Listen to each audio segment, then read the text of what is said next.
Olá, e nesse vídeo eu gostaria de compartilhar com vocês uma curta reflexão e uma leitura a partir dela. O ano de 2020 ele pode ser analisado sob diversos pontos de vista: econômico, político, sociológico, médico, sanitário, porque, afinal de contas, o ano passado foi um ano de crise, em vários sentidos. E, dentre elas, a que se tornou mais proeminente foi a crise sanitária, por conta da pandemia. Então eu acho que é um ano que realmente vai render muitos estudos ainda pela frente. Seja a nível da sociologia, seja a nível da economia, seja a nível da psicologia, não importa. Mas tem um aspecto de 2020 que eu gostaria de atentar e que para mim foi absolutamente medonho, que é o fato de que em 2020, ainda em 2020, as autoridades sanitárias, médicas, as instituições públicas, mas também os setores de comunicação, classe artística, e soma aí vários fios dessa rede que é a nossa sociedade. Elas gastaram tempo e dinheiro ensinando uma coisa que a gente deveria saber desde a eternidade, que é lavar a mão. Vocês lembram que no passado havia lá nos programas de televisão, né? Tinha sempre ali, dentro de um programa ou num aviso do ministério ou num comercial qualquer, enfim, é de um sujeito lavando as mãos, né? Então, lavando as mãos, o que significa isso? Pegar um sabonete, fazer certos movimentos, atentar para a sujeira entre os dedos, nas unhas, você esfregar bastante. Então a gente ficou aí meses, pelo menos uns 4 meses de campanha para que você aprenda a lavar as suas mãos. E isso para mim é absolutamente bizarro, em vários sentidos. Por que eu estou dizendo isso? Havia uma ciência, ou pelo menos um capítulo de ciência no século XIX, chamado higiene. A higiene, ela evidentemente era como um capítulo de ciência, mas ela era produzida basicamente por médicos, né? Os médicos que publicavam livros, artigos, que estavam à frente das campanhas, que estavam à frente desse movimento chamado higiene. Acho que a melhor palavra para definir essa área no século XIX era mais até do que uma ciência, mas propriamente um movimento. Ou seja, um movimento em prol da conservação do organismo, em prol da profilaxia, para que o sujeito ele não fique doente, para que se evite doenças e assim ele consiga ter saúde. Então foi uma ciência extremamente importante, uma ciência e um movimento extremamente importantes ali no final do século XIX e início do século XX. Dentre os produtos que a higiene produziu, naquele momento, eu posso destacar um deles, que foram os compêndios de higiene, né? Dentre esses compêndios, um deles era utilizado nas escolas, ou seja, dentro das salas de aula. Isso significa dizer que autoridades se preocuparam em publicar textos como esse aqui, para que eles fossem lidos e ensinados em sala de aula. Noções de higiene, livro de leitura para as escolas. Reparem a data, 1914. Esse é um livro que você, pela grossura, você poderia até pensar, isso aqui é para adolescente, isso aqui é para alguém que está na faculdade, porque é um conteúdo extremamente amplo e que passa por uma série de ciências. Não, isso aqui era ensinado para um curso primário e secundário, e também para os alunos das escolas normais, ou seja, os que viriam a se tornar professores. Nesse livro aqui, especificamente, havia vários tipos de conhecimento. Por exemplo, desde conhecimentos relativos à anatomia do corpo humano, à fisiologia do corpo humano, ou seja, todo o funcionamento do corpo, claro, adaptados para as crianças, né? Ilustrativo, com uma linguagem didática. Mas também havia noções como, por exemplo, o que significa quimicamente uma água potável? O que significa, por exemplo, um ar mais carregado ou um ar mais limpo? O que significa um ar limpo que proporcione, ou melhor, que evite com que você tenha doenças respiratórias, como asma, bronquite, etc. O que significa, ou melhor, qual é a importância do asseio do corpo? Né? O que significa a importância de uma estrutura sanitária na cidade, né? E isso explicando em linguagem científica. Então, esse livro aqui passa por várias ciências, anatomia, fisiologia, química, física e por aí vai.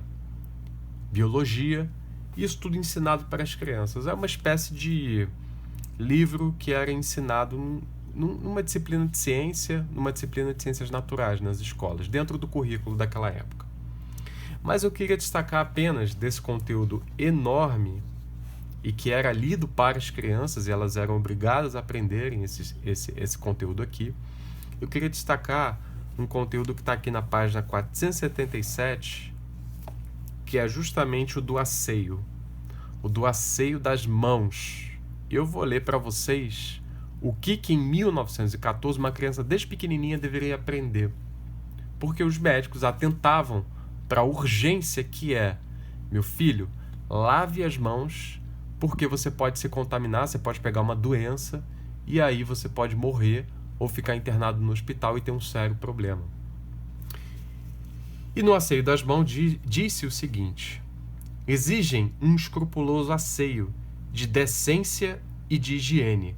Todas as contaminações são possíveis por elas, que depois de tocarem todas as impurezas, podem vir ter aos lábios, aos olhos, a partes suscetíveis da pele, determinando infecções gravíssimas.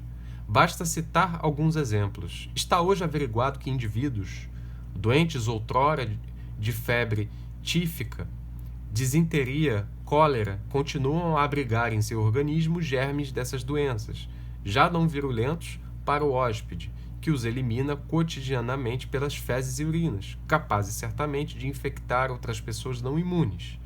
Estes portadores de bacilos, como são chamados, se não são asseados e faltas despercebidas podem a isso conduzir facilmente, um papel que se rompe no momento do uso, etc., pelas mãos contaminadas podem sujar mais tarde outras mãos puras, pratos, talheres, pão, frutas, destinados diretamente à alimentação. Os criados, nem sempre limpos e educados, são temíveis sob esse aspecto. O hábito de lavar as mãos, depois das dejeções, a instalação de lavatórios nos gabinetes sanitários constitui uma prática de altíssimo alcance higiênico. São frequentes, entre gente pouco asseada e ignorante do povo, as contaminações terríveis da conjuntivite específica, produzidas pela mão suja do doente, levada aos olhos. As infecções e infestações da pele dão-se também pelas mãos sujas dos cabeleireiros, enfermeiros, etc. Lavar a miúdas vezes com sabão deve ser o cuidado de asseio para as mãos, sobretudo antes das refeições. Para os enfermeiros, médicos, cirurgiões, além disto e sempre, antes dos pensos e intervenções operatórias. Nestes casos, não basta a simples lavagem e ensaboamento. O álcool, o sublimado, auxiliam a escova e a água esterilizada enxágua por fim. Nos cantos e debaixo das unhas, o asseio é às vezes difícil, por inacessíveis à escova completamente. A imersão em soluções de permanganato e em tintura de iodo diluída são satisfatórias. A cor escura consequente retira-se no primeiro caso por imersão consecutiva em solução de ácido oxálico ou de bisulfito de sódio, e no outro por solução saturada por hipossulfito de sódio. Água fervida ou esterilizada em seguida para asseio final. Desconsideremos aqui questões específicas daquele momento de 1914, que dizem respeito ou a hábitos da sociedade, ou propriamente da própria medicina médica, ou melhor, da própria ciência médica, enfim. E a gente tem aqui um conhecimento, ou seja, um manual de higiene que está tentando ensinar as pessoas, sobretudo as crianças aqui, porque é um manual voltado para elas, a importância do asseio. E não só isso, aqui fala de pés, aqui fala de cabeça, aqui fala dos cabelos, das unhas, das roupas, das partes mais íntimas, que podem soar muito, a importância de assear, e etc. Ou seja, 1914 e estamos aqui em 2020, estivemos em 2020, perdendo não sei quanto tempo ensinando as crianças, adolescentes e adultos a lavarem as mãos. Agora me dizem se esse tipo de campanha, que foi muito forte entre os médicos, não foi uma campanha de uma semana, de um mês, não. Foi uma campanha de décadas, que os médicos, atentando para a classe política, atentando para as pessoas, no geral, né, sejam ricas ou pobres, fazendo campanhas nas instituições, dando palestras, aulas, enfim, divulgando esse tipo de conhecimento e alertando para a importância disso. Falhamos ou não? O que deu errado e por quê? Afinal de contas, já são mais de século. Deveria ter dado certo esse tipo de conhecimento, esse tipo de ensinamento. Mas, de algum modo, o que se tentou ensinar há 107 anos atrás, hoje voltamos a ensinar como se fosse uma coisa absolutamente nova, como se fosse uma técnica absolutamente inovadora que a medicina ou que as ciências naturais estão propagando para a população. E foi isso, esse um dos aspectos que me espantou em 2020. O fato da gente ter perdido grande parte do ano passado, e quando eu digo grande parte porque foram meses de campanha, ensinando as pessoas a lavarem as mãos. É ou não é curioso isso? Enfim, coisas da humanidade. Um abraço e até a próxima leitura. Tchau, tchau.